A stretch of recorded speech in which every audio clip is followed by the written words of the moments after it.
Brasília não foi erguida na solidão do Planalto Central.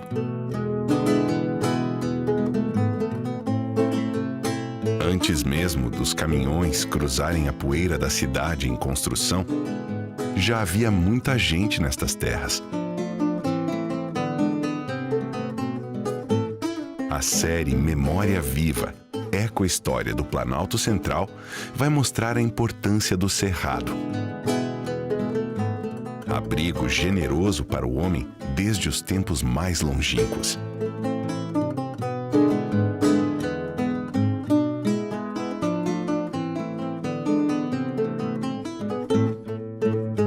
Vai contar como a descoberta do ouro atraiu diferentes povos, formou cidades, fazendas e mudou a região para sempre.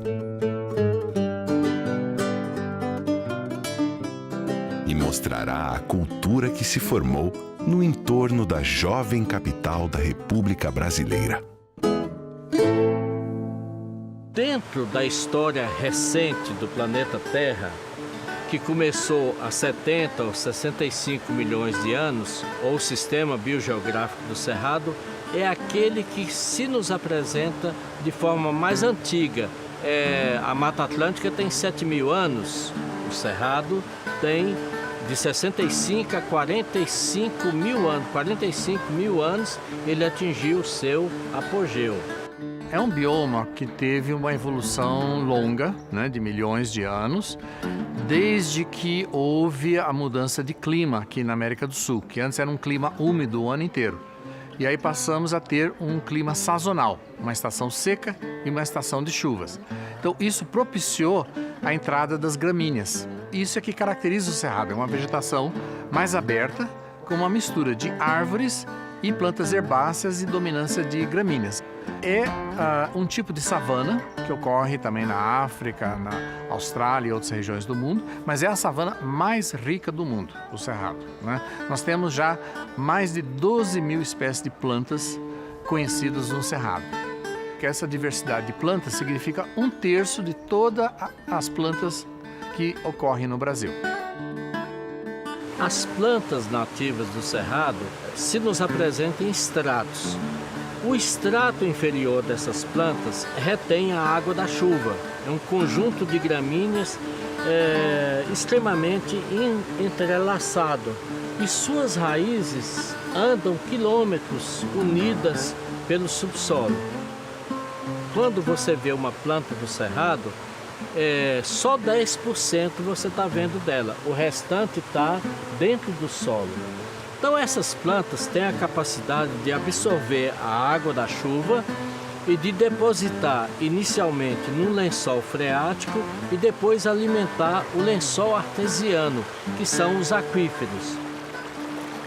Nós temos no Cerrado 3 grandes aquíferos, que são os maiores do mundo, que é o aquífero Urucuia, que alimenta todas as águas do Tocantins e parte das águas do São Francisco. Nós temos o aquífero Guarani, que alimenta toda a bacia hidrográfica do Paraná. E nós temos o aquífero Bambuí, que também alimenta as águas do Tocantins, do São Francisco e do Parnaíba. O Cerrado, na realidade, ele pode ser caracterizado como o berço das águas do continente sul-americano, ou a cumieira do continente sul-americano.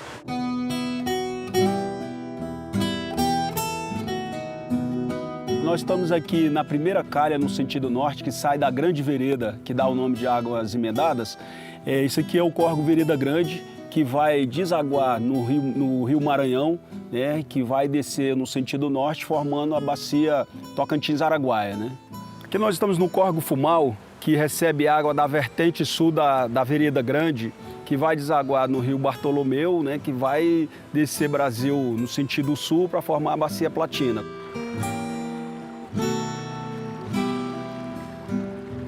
O Cerrado é a caixa d'água do Brasil, porque é uma região de planaltos altos, né? E todas as nascentes das grandes bacias brasileiras nascem aqui. Vocês estão vendo atrás de mim a vegetação do Cerrado no auge da seca, no início de setembro. Está tudo verde. Como é que explica esse milagre? Não tem chovido há mais de 100 dias aqui, né? No entanto, a vegetação está verde porque tem água do solo e os rios estão correndo. Chove, retém água. E isso é que garante o suprimento de água para todo o Brasil. Se a gente continua a degradação do cerrado, essa capacidade dessa vegetação de absorver e proteger e acumular essa água vai ser prejudicada. E todo o Brasil vai sofrer com isso.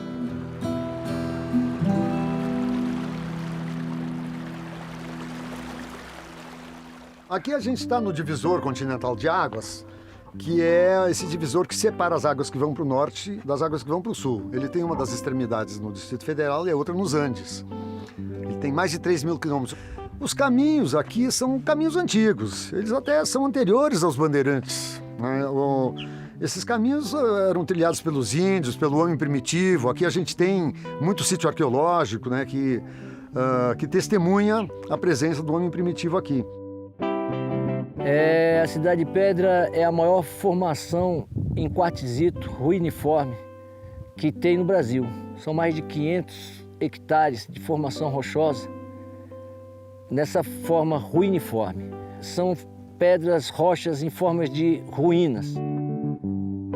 São muitos vales que tem aqui, muitas avenidas, ruas, muitas formas com rosto de gente, com forma de animal. Isso aqui que a gente está vendo é o osso do nosso continente, né? É a base do Planalto Central. São as rochas mais antigas que nós temos no Brasil. Tem datações que variam entre 1,4 bilhões de anos até cerca de 900 milhões de anos.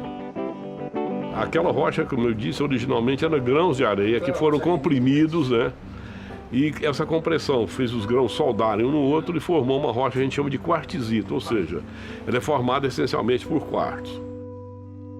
Há 20 mil anos estava mais ou menos daquele jeito.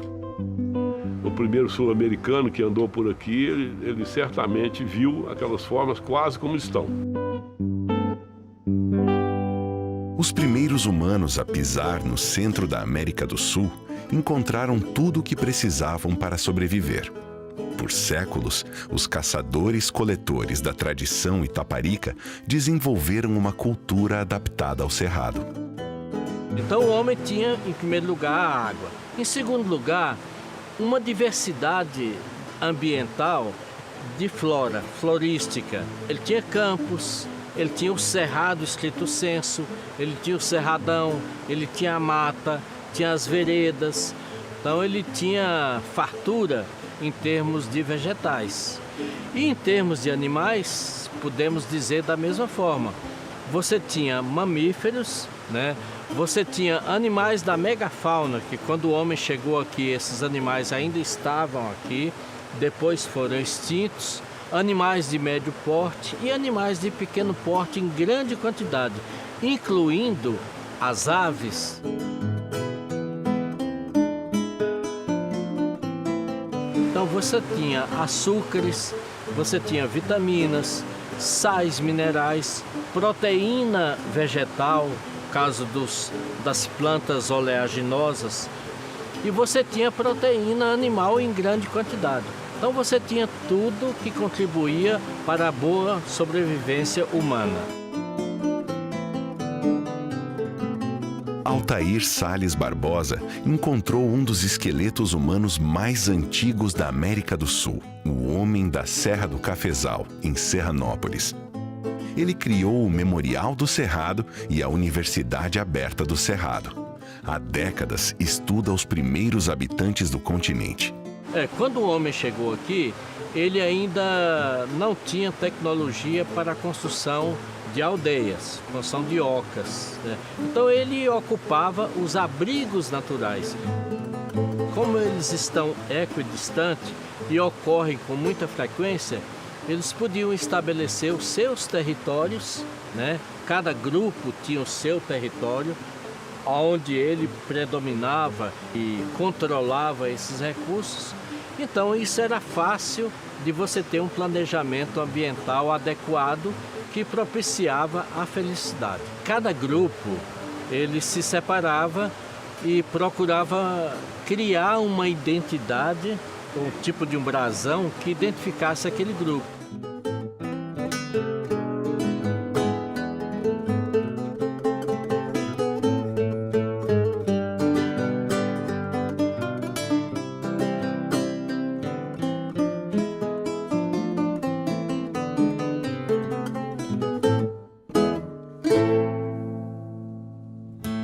A Toca da Onça, ela é um dos locais onde nós podemos contemplar a presença dos índios crixás. Eles passaram, deixaram desenhos rupestres em tinta vermelha e este local aqui, que era um grande vale, e nesse vale era onde eles tinham os seus cultivos, tinham as suas coletas, e a Toca da Onça era como um local de estadia, um local de morada.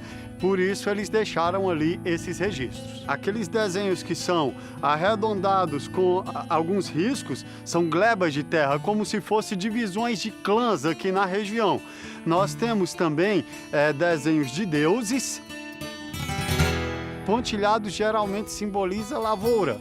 E bem como temos alguns desenhos simbolizando caça. Na lateral, se perceber, são desenhos feitos por crianças. Então, no local mais acessível, iam as crianças desenhar, enquanto os pais estavam desenhando naquele espaço como uma capela Sistina. A relação do sítio da Toca da Onça com o Bisnau é uma relação de temporalidade. Aqui nós temos uma datação de 500 a 800 anos, enquanto lá nós temos de 2.000 a 5.000 anos. Aqui eles já dominavam a pintura, enquanto lá, que são petróglifos, eles ainda não dominavam pintura. Foi um lugar para ser visto de cima, do alto, semelhante às linhas de Nazca no Peru. Então a gente considera aquele local um local sagrado, né? Um local de rotinas programadas. Então a gente sente uma energia muito forte. O importante lá é todo o contexto dele, né? Principalmente os vestígios deixados, que são as gravuras, né? As artes rupestres, né? Em baixo relevo, que simboliza várias coisas no cotidiano daqueles povos que viveram aqui, que ocuparam o Planalto Central há mais de 12.000 anos atrás.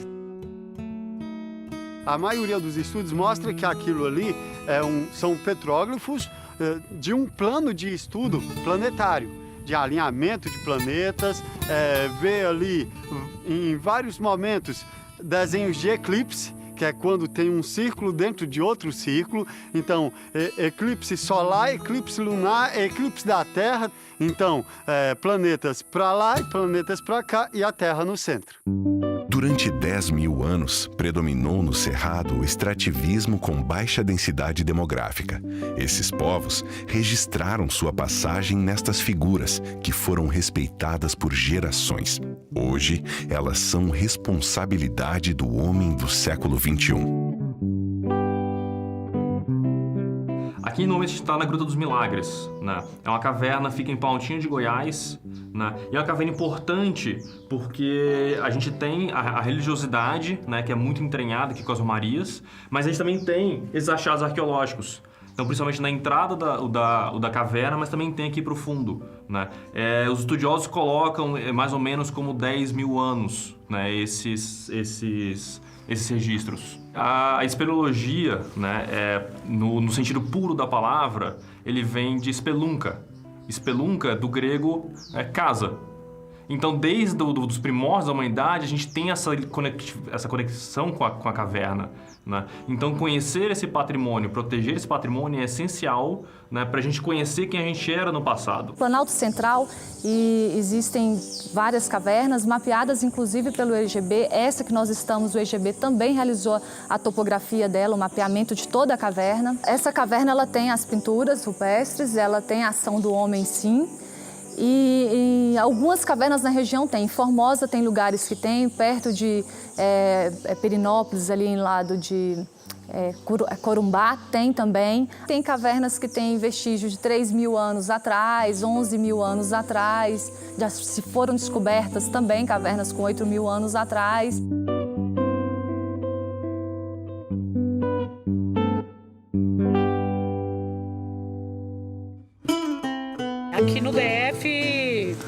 Existem vários sítios já identificados, registrados, que estão vinculados à tradição itaparica. São grupos pequenos com alta mobilidade que seguiam pelos rios e córregos à procura de caça, frutos e esse tipo de rocha para elaborar as ferramentas. Eles tiravam uma lasca com uma pedra maior para elaborar uma ferramenta como essa aqui. Só que para elaborar com essa, eles utilizavam tipo um seixo para ir moldando. Aqui tem a marca de retirada de uma grande lasca para elaborar aquela ferramenta que eu mostrei. O local de escolha dessas áreas para elaboração das ferramentas, que são chamadas de oficinas líticas, além dos afloramentos rochosos, é a proximidade com a água. E aqui especificamente é o córrego Cachoeirinha, que deu o nome ao sítio Cachoeirinha. E esse sítio foi o primeiro sítio datado no Distrito Federal. Apesar da gente ter vários sítios já pesquisados, esse foi o primeiro que apresentou a datação, de 8.414 anos. A ocupação do DF é semelhante ao que ocorre no entorno, lógico, né, como Planaltina, Formosa. Cabe a nós, ao IFAM e historiadores e arqueólogos, mostrar que existe toda uma história anterior a Brasília, né? Os horticultores caçadores desenvolveram uma agricultura itinerante, com uso do fogo, e uma nova organização social, com aldeias maiores e populações mais densas, de até 1.000 pessoas. Eles formavam o grupo linguístico Macro-G, origem dos Kayapó e Chavante que habitavam o Planalto Central quando da chegada dos europeus. Então, quando os portugueses chegam aqui, eles chegam cansados, famintos, numa fúria muito grande, quer dizer, violentam as mulheres indígenas, transmitem uma série de doenças. Muitas tribos, em função disso, são extintas. Os homens que conseguem fugir, fogem para as áreas mais isoladas do país. E os que não conseguem fugir são catequizados ou escravizados.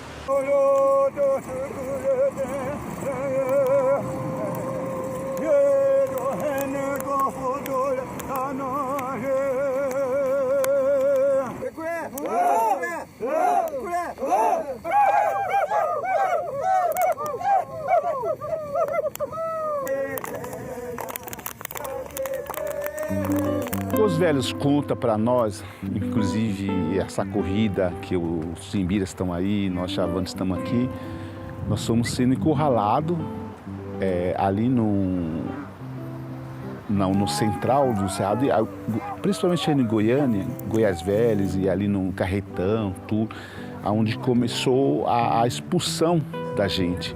Porque os bandeirantes, eles começaram a pressionar os nossos velhos, nossos antigos, para casar com as nossas mulheres. Então, eles não queriam se misturar, então foram fugindo.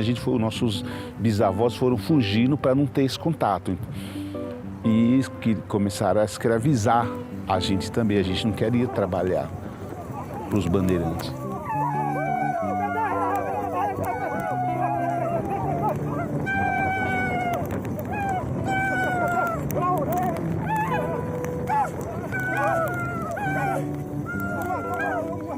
A memória que os nossos bisavós deixaram para a gente, essa história, estavam querendo forçar o contato e a miscigenação.